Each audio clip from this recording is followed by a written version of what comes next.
Hello et bienvenue sur le podcast Action Réservation, le podcast marketing pour les professionnels du tourisme. Aujourd'hui, je t'invite à découvrir dans une mini-série de 2 épisodes comment développer une offre solo-friendly pour tes voyageurs. Je suis Yenbi, je forme et accompagne les entrepreneurs depuis plus de 15 ans. Sur ce podcast, seul ou avec mes invités, je te partage des clés concrètes pour générer des réservations en continu grâce à une stratégie de marque forte et alignée avec tes valeurs. Chaque épisode est une invitation à explorer le marketing émotionnel pour te connecter plus pleinement à tes futurs voyageurs. Si pour toi, le voyage est synonyme de reconnexion, alors tu es au bon endroit. Abonne-toi au podcast pour ne manquer aucun épisode et à ma newsletter pour recevoir tous mes conseils et mes ressources gratuites. Pour terminer cette saison 4 du podcast, je te propose une mini-série de 2 épisodes pour t'aider à développer une offre solo-friendly, c'est-à-dire qui s'adresse aux personnes qui voyagent seules. Je suis tombée l'autre fois sur cette statistique qui dit que 41% des adultes en France sont célibataires. Ça m'a donné l'idée de faire ce premier épisode où on va s'intéresser aux personnes célibataires qui voyagent seules, parce qu'il existe, et c'est ce qu'on va voir dans le 2e épisode, des personnes qui voyagent seules, mais parce qu'en fait ce sont des parents qui voyagent seuls, donc des familles monoparentales. Et ça c'est le 2e angle que j'ai envie d'aborder avec toi dans cette mini-série. J'avais déjà abordé le sujet des voyageurs solo l'année dernière avec mon invité Émilie Boulélus. Si tu veux le réécouter, c'est dans l'épisode numéro 111 que je mettrai bien évidemment dans les liens, dans les notes de cet épisode. Aujourd'hui, on va voir quelle offre tu peux développer pour attirer des voyageurs solo qui souhaitent profiter de ce moment pour eux-mêmes. La première chose que je te propose, c'est de comprendre quelles sont les motivations et les besoins qui les ont poussés à vouloir voyager seuls. Pour ces voyageuses seules, je vais encore une fois parler plutôt au féminin, pour ces voyageuses seules, en fait, voyager partir en vacances seules, c'est la continuité de leur vie quotidienne. C'est ce que d'ailleurs Émilie expliquait dans l'épisode que je t'ai cité en référence. Elles vivent seules, donc elles voyagent seules aussi. En fait, ce sont juste des vacances normales pour elles, avec une simple envie de changer de cadre. Comme une famille part en vacances, mais en fait, c'est juste un cadre de vie qui change. Mais en fait, leur quotidien, leur manière de fonctionner est le même, simplement dans d'autres contextes. Une autre motivation que j'ai identifiée pour ces voyageuses seules, c'est qu'elles ont souvent besoin de se ressourcer. Ça peut être souvent besoin de se ressourcer après une rupture douloureuse, besoin de faire le vide, ou après une période de stress intense d'un point de vue professionnel. Alors une fois qu'on a identifié quelles étaient les motivations de ces voyageuses seules, regardons maintenant un peu de plus près ce qu'elles ont tendance à rechercher quand elles ont décidé de partir seules en voyage. Ces personnes qui ont besoin de faire le vide, qui ont besoin de se ressourcer, en fait, elles sont à la recherche d'un hébergement qui respire, qui a de l'espace, qui propose de l'espace, de la luminosité. Contrairement peut-être à un couple qui, lui, va rechercher plus un cocon, quelque chose pour retrouver de l'intimité. Là, ici, les voyageurs solos ont besoin de respirer, ont besoin de grands espaces. Un plus qui peut faire la différence, c'est de pouvoir profiter et bénéficier dans son logement d'un coin détente pour pouvoir lire, pour pouvoir écrire, pour pouvoir prendre soin d'elle. Idéalement, avec un fauteuil, une table, un repose-pied. Pourquoi pas même un spa privatif. Le tarif va aussi, bien évidemment, faire partie des critères de recherche. Aujourd'hui, un tarif adapté aux voyageurs solo est un véritable plus. Ça fait vraiment la différence. Ce tarif adapté va proposer une remise sur les séjours solo. Ça peut être une remise de 10 ou 15% que j'ai souvent constaté chez les hébergeurs qui proposent un tarif dédié aux voyageurs solo.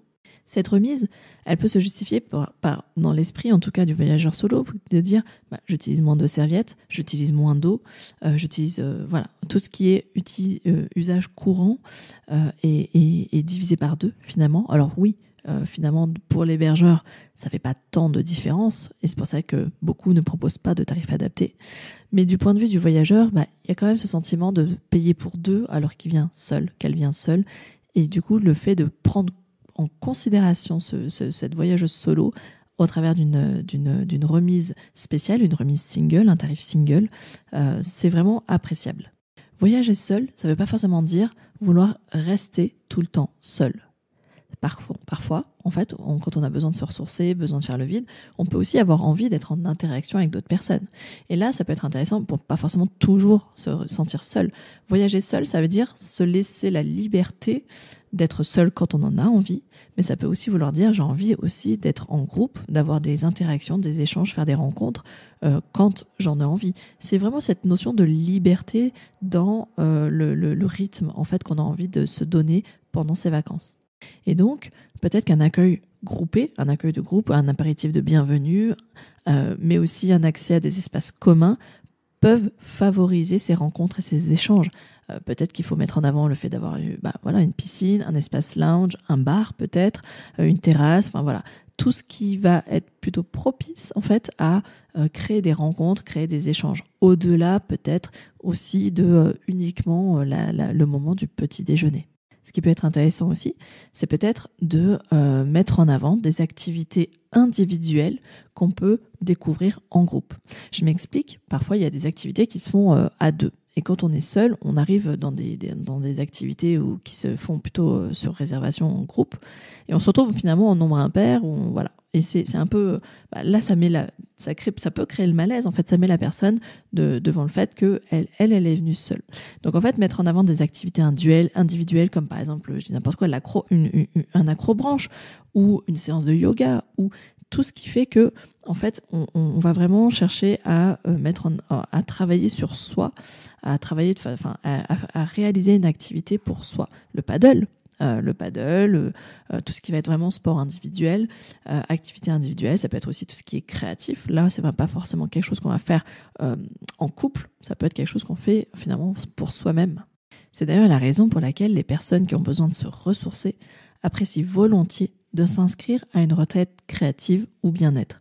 Parce que pour elles, c'est enfin l'occasion d'apprendre quelque chose, d'apprendre peut-être à faire des ateliers photo, faire un stage photo, faire un stage de peinture. Peut-être que c'est l'occasion de faire un stage d'écriture si elles souhaitent se lancer dans l'écriture d'un livre. Ça peut être un stage ou une retraite pour découvrir la cuisine végétale. Ou ça peut être aussi simplement l'occasion d'aller visiter une région qui l'attire depuis tant d'années. Et donc là, ça peut être aussi d'aller participer à des sessions de visite guidée où on n'a pas besoin d'être forcément en couple ou en famille. Finalement, on peut venir seul et se greffer à un groupe existant ou pas existant d'ailleurs. Pour terminer, je dirais que d'un point de vue émotionnel, les voyageuses solo peuvent appréhender ces moments de solitude, parfois le regard des autres aussi. C'est donc finalement de la douceur et de la bienveillance dont elles ont le plus besoin.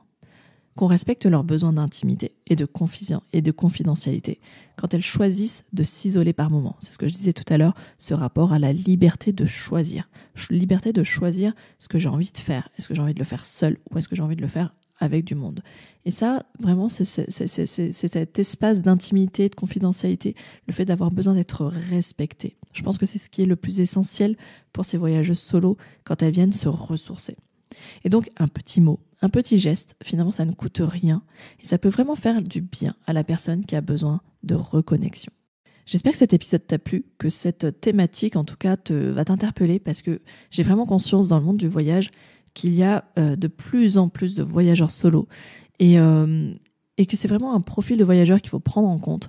Et c'est aussi l'idée de se dire que ces voyageurs solo, au-delà du déplacement professionnel, parce que évidemment on peut les caser là-dedans, ces voyageurs professionnels, là je m'intéressais plus à la partie plus loisir, mais néanmoins l'un va avec l'autre, on n'est pas obligé de les dissocier. Ça peut être quelqu'un aussi proposer une offre de télétravail, télétravail ouvert, mais c'est l'idée, c'est de se dire intéressons-nous à ce profil de voyageur qui devient de plus en plus croissant.